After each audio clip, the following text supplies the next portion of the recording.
रह गई बात नरही थाने की वसूली की। देखिए वहाँ की वसूली बिना एसपी के मर्जी का क्षेत्र, वहाँ वसूलियाँ 5 प्रकार की होती है। अच्छा।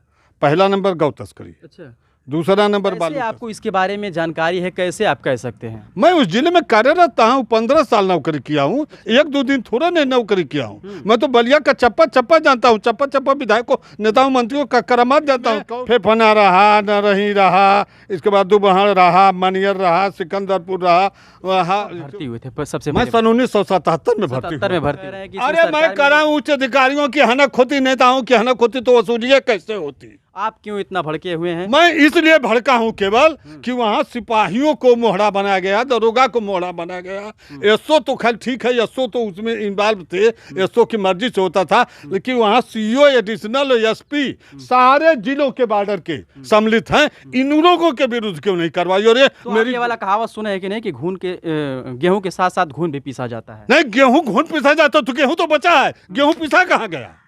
आप ये जो मौके पे पकड़ा जाएगा उसी पे कार्रवाई होगी ना सर? अरे कार्रवाई होगी, कार्रवाई उसकी जांच नहीं होती है। जेल में रह करके लोग गोली चलवा देते हैं और आईपीएस और आईएएस एकदम बेलगाम हैं, ये बेलगाम होकर के चल रहे हैं। आप बता, एक चीज का हमको बता दीजिए कि दक्षिण भारत का आईपीएस उत्तर प्रदेश में आना चाहता है, पंजाब कैडर का आईपीएस उत्तर प्रदेश में आना चाहता है, कौन सी घी मलाई काटने आता है, वहाँ नहीं रह पाता है, तो 5 साल के लिए करोड़ों रुपया देकर आता है और करोड़ों देकर के। हमारे साथ आप देख सकते हैं ओम प्रकाश सिंह, जो कि एसआई पद से रिटायर्ड हैं, और कहीं ना कहीं देखा जाए तो जो मामला सामने आया है कुछ दिन पहले, नरही थाना जो कि जनपद बलिया में आता है, कि नरही थाना एक है और उस थाने पे कहीं ना कहीं देखा जाए तो हर रात 5 लाख की वसूली लगभग होती है। जानने का प्रयास करेंगे। जिस तरीके से देखा जाए ओम प्रकाश जी उस थाने पे तैनात थे कुछ साल पहले, रिटायर्ड होने से पहले तो सिपाही के पद पर नियुक्त किए गए, उसके बाद प्रमोशन से एसआई बने, दरोगा बने, तो बखूबी उस थाने के बारे में जानते हैं। तो चलिए क्या कुछ जानकारी देते हैं, आइए इन्हीं से जानते हैं। स्वागत है सबसे पहले आपका। सबसे पहले तो आप लोगों को मैं स्वागत कर रहा हूं कि आप लोग इस कार्य को उठाने में अपना काफ़ी समय दे रहे हैं। रह गई बात नरही थाने की वसूली की। देखिए वहाँ की वसूली बिना एसपी के मर्जी का, क्षेत्रीय नेता के मर्जी का, वहाँ के मंत्री विधायक सांसद जो भी हैं सबके मर्जी से ही कोई कर सकता है, इसके अलावा कोई कुछ नहीं कर सकता। वहाँ वसूलियाँ 5 प्रकार की होती है। अच्छा। पहला नंबर गौ तस्करी, अच्छा।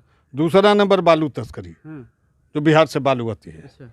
तीसरा नंबर दारू तस्करी जो हरियाणा से चल करके और बॉर्डर तक जाती है, लेकिन हमारे जोगी जी की सरकार बीच में कहीं नहीं रोक पाती है और चली जाती है, क्योंकि उस पर पार्टी सत्ताधारी नेताओं का पूर्ण रूप से हाथ रहता है। अच्छा।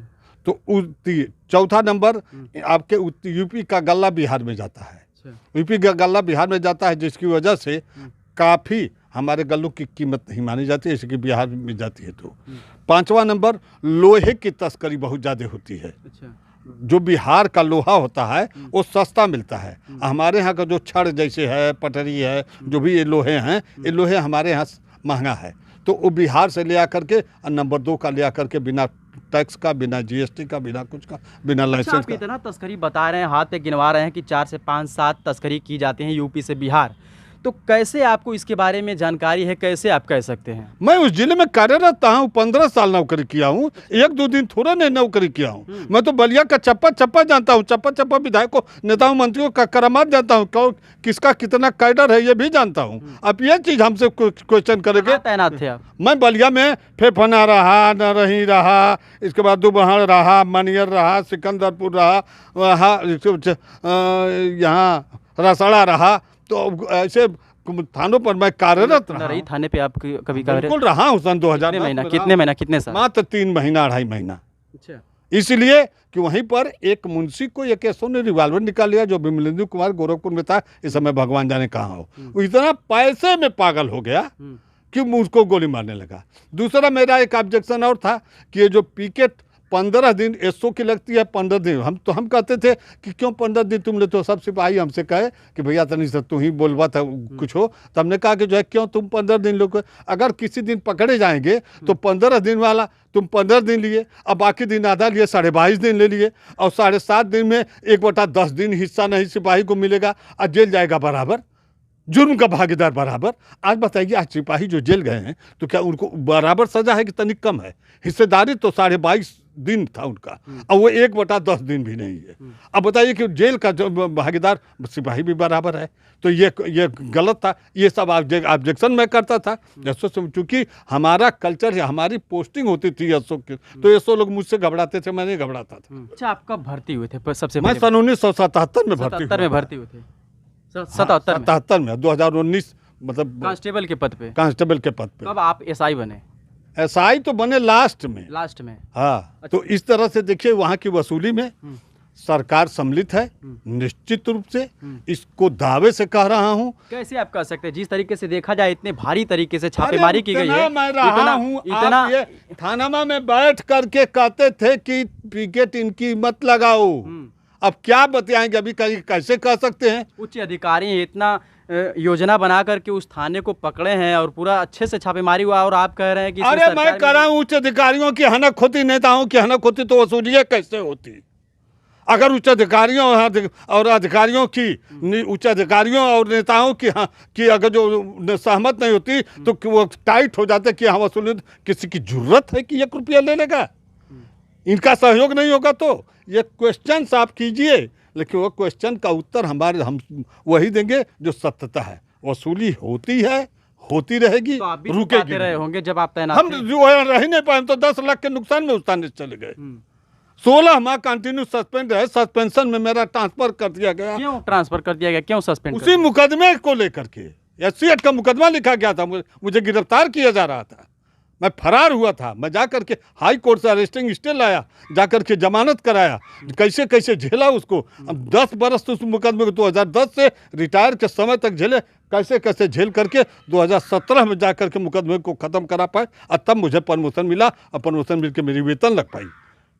आप ये मत कहिए वसूली, अंधा को बैठा दीजिए, अंधा को बैठा दीजिए, वो भी कहेगा क्यों वसूली होती। एक बच्चे को बैठा दीजिए, होती है। लेकिन ये जो आज सिपाही दरोगा के ऊपर गाज गिर रही है, ये सोच तो वहाँ पूर्ण रूप से इन्वॉल्व है, इसलिए कि ये तो आप किस पे चाहते हैं, किस पे गाज गिरे? एसओ सीओ एडिशनल कप्तान, अगर सीओ एडिशनल कप्तान को जो प्रतीक्षारत ट्रांसफर किया गया है, अगर इन लोगों के खिलाफ मुकदमा नहीं लिखा गया है ना, तो आप लोग के चैनल को मैं वहीं बुलाऊंगा बलिया में, वहीं कलेक्ट्रेट में। सवाल तो ये भी है कि जो मौके पे पकड़ा जाएगा उसी पे कार्रवाई होगी ना सर? अरे वो कार्रवाई होगी, कार्रवाई, उसकी जांच नहीं होती है। जेल में रह करके लोग गोली चलवा देते हैं, और जेल में रहने के बाद उनको 120B का मुलजिम बना दिया जाता है। आप 120B का मुलजिम क्यों कौन बनता है? वो जेल में है। और घटना हो गई गाजीपुर में, तो जो 120 का अपराधी नहीं बनता है, खड़े अंत में अपराधी नहीं बनता है, तो उसको नहीं मुलजिम होना चाहिए। ये कहाँ कोई नियम है? ये कोई कहेगा कि वो नहीं पकड़े गए, कैसे नहीं पकड़े? जांच कीजिए, सीबीआई जांच करती है तो सीबीआई आकर के पकड़े। क्या हाँ सीबीआई सोई है? इसलिए यही नहीं मुझे लास्ट में कहना पड़ेगा कि सब लोग सरकार के इशारे पर चल रहे हैं, अगर सत्यता नहीं खुली तो निश्चित रूप से वहाँ वसूली भी होती है, लेकिन ये अधिकारियों के परामर्श से होती है, अधिकारियों की मर्जी से होती है। और पूरे, मैं तो कह रहा हूँ गोंडा बहराइच से लेकर के आप घूमते हुए चले जाइए बॉर्डर लेकर के सोनभद्र मिर्जापुर तक, सारे जगह होती है, कहीं नहीं शेष है।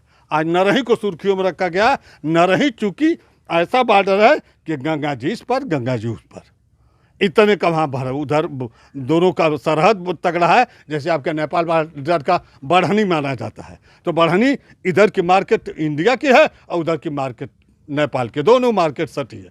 तो वहाँ सबसे प्रसिद्ध माना, लेकिन क्या तस्करियाँ नेपाल की और कहीं नहीं होती है? ये तस्करियाँ सारी जगह है। ये सरकार में IPS और IAS एकदम बेलगाम हैं, ये बेलगाम होकर के चल रहे हैं। आप एक चीज़ का हमको बता दीजिए कि दक्षिण भारत का IPS उत्तर प्रदेश में आना चाहता है, पंजाब कैडर का IPS उत्तर प्रदेश में आना चाहता है, कौन सी घी मलाई काटने आता है, वहाँ नहीं रह पाता है, तो 5 साल के लिए करोड़ों रुपया देकर आता है, और करोड़ों देकर के बलिया गाजीपुर चाहे चंदौली सिद्धार्थनगर का चार्ज लेता है, तो वसूली नहीं करा के अपना पैसा नहीं निकालेगा। स्वाभाविक सी बात है। आप आज चुनाव हो रहा है, एक ग्राम प्रधान 20 लाख लगा के प्रधान हो रहा है, तो अपना पैसा निकाल रहा है, खुलेआम बात है। उसी तरह से नेता मंत्री हैं, चुनाव में 2-4 करोड़ 10-10 करोड़ खर्च के कर रहे हैं, तो अपना निकाल रहे हैं। तो इन लोगों निकाले का तरीका, इन लोगों का हरफन मामला हो गया है। इस हर सरकारों में भी हुआ है, इस सरकार में भी है। आप क्यों इतना नाराज हैं? देखा जाए तो उच्च अधिकारी हैं और अच्छे से यहाँ पे जांच पड़ताल करने के बाद, छापेमारी करने के बाद बहुत लोग हिरासत में है और बहुत लोगों पे कार्रवाई भी हो गई है। आप क्यों इतना भड़के हुए हैं? मैं इसलिए भड़का हूं केवल कि वहां सिपाहियों को मोहरा बनाया गया, दरोगा को मोहरा बनाया गया। एसओ तो खैर ठीक है, एसओ तो उसमें इन्वॉल्व थे, एसओ की मर्जी से होता था, लेकिन वहां सीओ, एडिशनल एसपी सारे जिलों के बॉर्डर के सम्मिलित हैं। इन लोगों के विरुद्ध क्यों नहीं कार्रवाई? और तो मेरी ये वाला कहावत सुना है कि नहीं कि गेहूं के साथ साथ घून भी पीसा जाता है? नहीं, गेहूं घून पिसा जाता तो गेहूं तो बचा है, गेहूं पिसा कहाँ गया? आप ये कह रहे हैं कि गेहूं के साथ घून पिसा जा रहा है। आप एकदम क्वेश्चन कीजिए, गेहूं पिसा जाएगा तभी ना घून पिसेगा। तो यहाँ तो गेहूं पिसा नहीं गया, झरना से झाड़ करके घून को डाल दिया गया मशीन में। है गलत तो बता दीजिए। जब वहाँ गेहूं के साथ यानी आईपीएस वहाँ का कप्तान, एडिशनल सीओ जो भी बॉर्डरों के हैं, सारे लोगों को एक साथ उठा के सबको लाइन हाजिर नहीं संबद्ध, और नहीं तो बलिया जिले के एसपी, सीओ, एडिशनल के विरुद्ध तो पहले मुकदमा पंजीकृत होना चाहिए सरकार का। इसकी अगर ताकत थी तो बहन माया में ताकत थी।